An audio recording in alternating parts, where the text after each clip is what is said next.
Hello friends, Assalamualaikum. Welcome to Ask Tamil. நான் உங்க சாய் ராஷிக். இன்னைக்கு நம்ம சேனல்ல Children's Day ஸ்பெஷல் அப்படின்றதுனால குழந்தைகளுக்கு ரொம்ப பிடிச்ச மாதிரியான சூப்பரான ரெசிபி இன்னைக்கு நம்ம செய்ய போறோம். சோ இன்னைக்கு சாயங்காலம் குழந்தைங்க ஸ்கூல்ல இருந்து வீட்டுக்கு வரதுக்கு முன்னாடி இந்த ரெசிபி செஞ்சு வச்சிருங்க. வந்த உடனே ஜாலியா என்ஜாய் பண்ணி சாப்பிடுவாங்க. இத செய்யிறதுக்கு 2 உருளைக்கிழங்கு இருந்துச்சுனாலே போதும். நான் சின்ன சைஸ்ல இருக்கனால 5 உருளைக்கிழங்கு எடுத்துர்க்கேன். இந்த உருளைக்கிழங்கை நல்லா 3 விசில் விட்டு வேக வச்சு எடுத்துர்க்கேன். இது வந்து கட்டிகள் இல்லாம இந்த மாதிரி மேஷர் வச்சு நல்லா வந்து பிசைஞ்சு விட்டு எடுத்துக்கலாம். மேஷர் இல்ல அப்படினு சொன்னா நல்லா கைகளாலே பிசைஞ்சு விட்டு எடுத்துக்கோங்க. நல்லா வந்து கட்டிகள் இல்லாத மாதிரி பிசைஞ்சுக்கோங்க.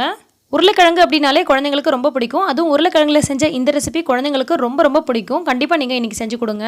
செய்யறது ரொம்ப ஈஸி தாங்க. 10 நிமிஷத்துல பட்டன் ரெடி பண்ணிடலாம். அதிகமா எந்த பொருட்கள் கூட உங்களுக்கு தேவையில்லை. இந்த மாதிரி பாத்தீங்கன்னா கட்டிகள் இல்லாம நல்லா நைஸா வந்து இப்ப நம்ம பிசைஞ்சு எடுத்துட்டோம்.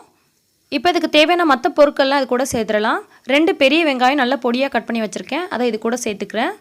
2 பச்சை மிளகாய் பொடியா கட் பண்ணி வச்சிருக்கேன். அதையும் இது கூட சேர்த்துக்கலாம். அரை கேரட் அளவுக்கு நல்ல பொடியா துருவி வச்சிருக்கேன். அதையும் இது கூட சேர்த்துக்கிறேன். கொஞ்சமா கொத்தமல்லி தழை நல்ல பொடியா கட் பண்ணி சேர்த்துக்கலாம். கருவேப்பிலை விருப்பப்பட்டா அதையும் நீங்க சேர்த்துக்கலாம். 2 டேபிள் ஸ்பூன் அளவுக்கு ரவை சேர்த்துக்கிறேன். 1 டேபிள் ஸ்பூன் அளவுக்கு கார்ன்ஃப்ளவர் சேர்த்துக்கிறேன். கார்ன்ஃப்ளவர் இல்லாதவங்க மைதா மாவு சேர்த்துக்கோங்க. 2 டேபிள் ஸ்பூன் அளவுக்கு அரிசி மாவு சேர்த்துக்கலாம். இப்போ இதுக்கு தேவையான அளவுக்கு உப்பு சேர்த்துக்கலாம். அவ்வளவுதாங்க இதுக்கு தேவையான பொருட்கள். மற்றபடி நம்ம எக்ஸ்ட்ரா எதுவும் சேர்க்கணும்ன்ற அவசியம் கிடையாது. உங்க குழந்தைங்க நல்லா காரம் சாப்பிடுவாங்க அப்படினு சொன்னா ஒரே ஒரு டீஸ்பூன் அளவுக்கு மிளகாய் தூள் கூட நீங்க இதல ஆட் பண்ணிக்கலாம். நல்ல கலர்ஃபுல்லாவும் இருக்கும். சாப்பிடுறதுக்கும் நல்லா இருக்கும். நான் வந்து மிளகாய் தூள் ஆட் பண்ணலங்க. இப்போ இது எல்லாத்தையும் நல்லா கலந்து பிசைஞ்சு விட்டு எடுத்துக்கோங்க. கெட்டியா தான் இருக்கணும். தண்ணியா இருக்க கூடாது. ஒருவேளை தண்ணியா இருக்கிற மாதிரி தெரிஞ்சதுனா கொஞ்சமா அரிசி மாவு சேர்த்து பிசைஞ்சுக்கோங்க.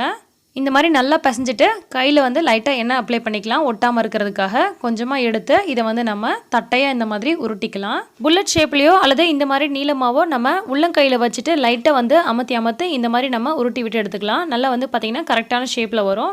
பாருங்க இந்த மாதிரி நம்ம ஒரே சைஸா எல்லாத்தையுமே வந்து உருட்டி எடுத்துக்கலாம்.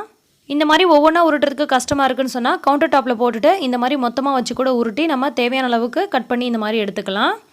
ஸோ இப்போ இந்த மாதிரி எல்லாத்தையுமே நம்ம ரெடி பண்ணி எடுத்தாச்சு பாருங்கள். இப்போ இதை வந்து நம்ம ஆயில் ஹீட் பண்ணிவிட்டு பொரிச்சு எடுக்க போகிறோம். இதுக்கு நம்ம ஜாஸ்தியாக எண்ணெய் ஊற்றணும் அப்படின்ற அவசியம் கிடையாது. இந்த மாதிரி தட்டையாக இருக்கக்கூடிய பேனில் கொஞ்சமாக எண்ணெய் ஊற்றிக்கோங்க. எண்ணெய் நல்லா ஹீட் ஆனதுக்கப்புறமா போடுங்க. மீடியம் டு ஹை ஃப்ளேமில் வச்சு இதை வந்து பொரிச்சிக்கோங்க. லோவில் வச்சு பொரிச்சிங்க அப்படின்னு சொன்னால் நிறைய எண்ணெய் குடிக்கும். நல்லா வந்து சூடாக இருந்துச்சு அப்படின்னு சொன்னால் உங்களுக்கு அவ்வளோக்கா எண்ணெய் வந்து அப்சர்வ் பண்ணாது. ஒரு சைடு நல்லா வெந்து வந்ததுக்கப்புறம் இன்னொரு சைடு திருப்பி போட்டு அதையும் வேக விட்டுறலாம். மேலே வந்து பார்த்தீங்கன்னா ஃபுல்லாக கிறிஸ்பினஸ் ஆகும். உள்ளே நல்லா சாஃப்டாகவும் இருக்கும். நம்ம ரவை சேர்த்துருக்கனால ரொம்ப கிறிஸ்பினஸாக இருக்கும். அந்த கிறிஸ்பினஸ் பார்த்தீங்கன்னா குறையாமல் ரொம்ப நேரத்துக்கு அப்படியே இருக்குங்க. பொட்டேட்டோவில் நீங்கள் என்ன ரெசிபி செஞ்சு கொடுத்தாலும் குழந்தைங்க விரும்பி சாப்பிடுவாங்க. அதுவும் பொட்டேட்டோ ஃபிங்கர்ஸ் வந்து பிடிக்காத குழந்தைங்களே இருக்க மாட்டாங்க. அந்தளவுக்கு நல்லா டேஸ்ட்டாகவும் இருக்குங்க. இந்த மாதிரி ஓரளவுக்கு நல்லா வெந்ததுக்கப்புறமா எல்லா சைடும் நீங்கள் அந்த எண்ணெயில் திருப்பி விட்டீங்க அப்படின்னு சொன்னால் ஈவனான கலர் கிடைக்கும். நல்லா வந்து பார்த்தீங்கன்னா கிறிஸ்பினஸாகவும் இருக்கும்.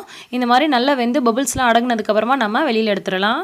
பார்க்குறதுக்கே ரொம்ப சூப்பராக இருக்குல்ல. சாப்பிட்றதுக்கும் ரொம்ப சூப்பராக இருக்கும். இன்றைக்கே உங்கள் குழந்தைங்களுக்கு கண்டிப்பாக இதை நீங்கள் செஞ்சு கொடுங்க. செய்கிறதும் ரொம்ப சிம்பிள் தாங்க. எப்போதுமே நம்ம வீட்டில் இருக்கக்கூடிய பொருளை வச்சு தான் இன்றைக்கி நம்ம செஞ்சுருக்கோம். ஸோ கண்டிப்பாக நீங்களும் இன்றைக்கி உங்கள் குழந்தைங்களுக்காக செஞ்சு கொடுங்க. இது அப்படியே சாப்பிட்றதுக்கே ரொம்ப சூப்பராக இருக்கும். ஆனால் கொஞ்சம் சாஸோட நீங்கள் குழந்தைங்களுக்கு சர்வ் பண்ணிங்க அப்படின்னு சொன்னால் ரொம்ப என்ஜாய் பண்ணி சாப்பிடுவாங்க. கண்டிப்பாக இதை நீங்கள் செஞ்சு சாப்பிட்டு பார்த்துட்டு எப்படி இருந்துச்சு அப்படின்னு எனக்கு கீழே கமெண்ட் பண்ணுங்கள். இந்த வீடியோ உங்களுக்கு பிடிச்சிருந்துச்சுன்னா லைக் பண்ணி மற்றவங்களுக்கும் ஷேர் பண்ணுங்கள்.